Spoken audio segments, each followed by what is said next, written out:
निकाय चुनाव में मिली हार को लेकर कांग्रेस विधायक दल की बैठक में पूर्व मंत्री ने दीपक बैज के हक में कुछ ऐसा कह दिया कि बैठक में सन्नाटा छा गया। नमस्कार, आप सभी का स्वागत है सीजीएन लाइव न्यूज पर। मैं हूं आपके साथ रागनी। छत्तीसगढ़ विधानसभा के बजट सत्र के दौरान निकाय चुनाव में मिली हार को लेकर कांग्रेस विधायक दल की बैठक में एक महत्वपूर्ण चर्चा हुई। इस बैठक में पूर्व मंत्री मोहम्मद अकबर ने हार की जिम्मेदारी को लेकर अपने विचार साझा किए, जिसके बाद थोड़ी देर के लिए मीटिंग में शांति छा गई। सूत्रों के मुताबिक पूर्व मंत्री मोहम्मद अकबर ने कहा कि निकाय चुनाव में मिली हार की जिम्मेदारी केवल प्रदेश अध्यक्ष दीपक बैज पर नहीं डाली जा सकती। उन्होंने इसे सामूहिक पराजय करार दिया और कहा, हर नेता ने अपने अपने क्षेत्र में टिकटों का वितरण किया था। यदि हार हुई है तो यह सबकी जिम्मेदारी है, न कि सिर्फ प्रदेश अध्यक्ष की।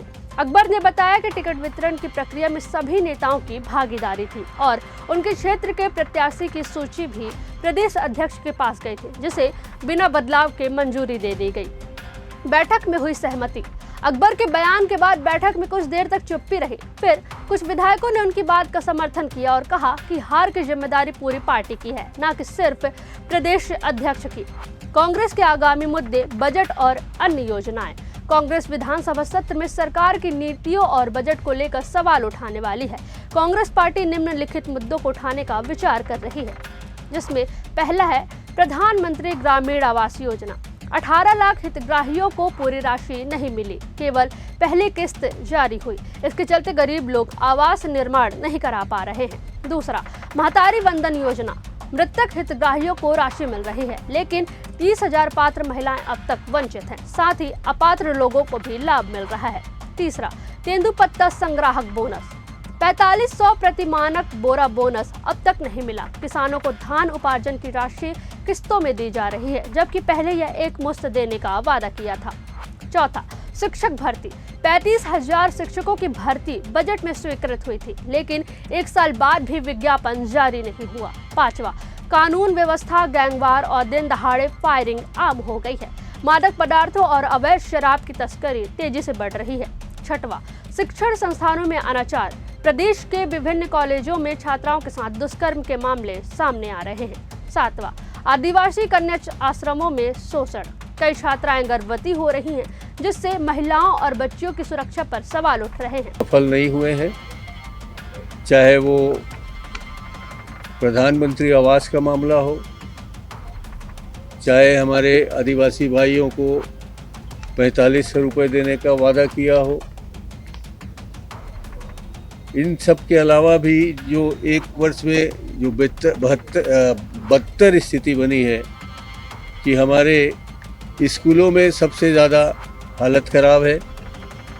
पहली बार ऐसा देखने में आया है कि स्कूल में बच्चियों के साथ दुर्व्यवहार भी हो रहा है और कई बच्चियों के गर्भपात कराए गए हैं। उनके साथ शिक्षकगण ही दुर्भावनावश प्रताड़ित करते हुए उनके साथ शोषण के शिकार के अनेक मसले सामने आए हैं, जो कि दुर्भाग्यजनक है और ये शर्म की बात है। इन सब बातों को लेकर हम लोग पूरी गंभीरता से विधानसभा में उनको घेरेंगे।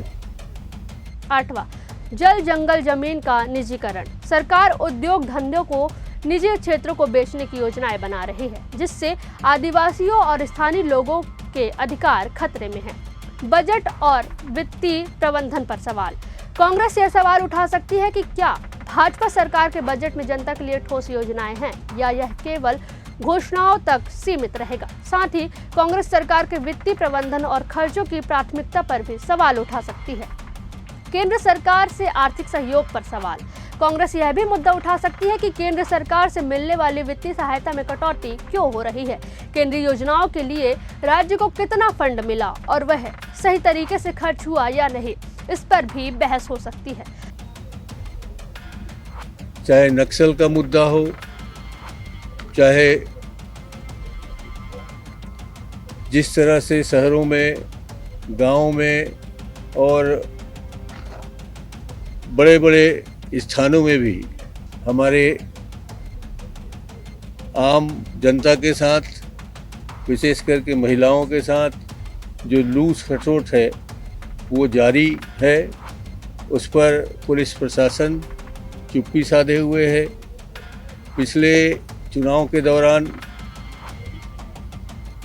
हमारे प्रत्याशियों के साथ, हमारे कांग्रेसजनों के साथ जो दुर्व्यवहार किया है पुलिस ने, प्रशासन ने, ऐसी हमारे पास बहुत से उदाहरण है।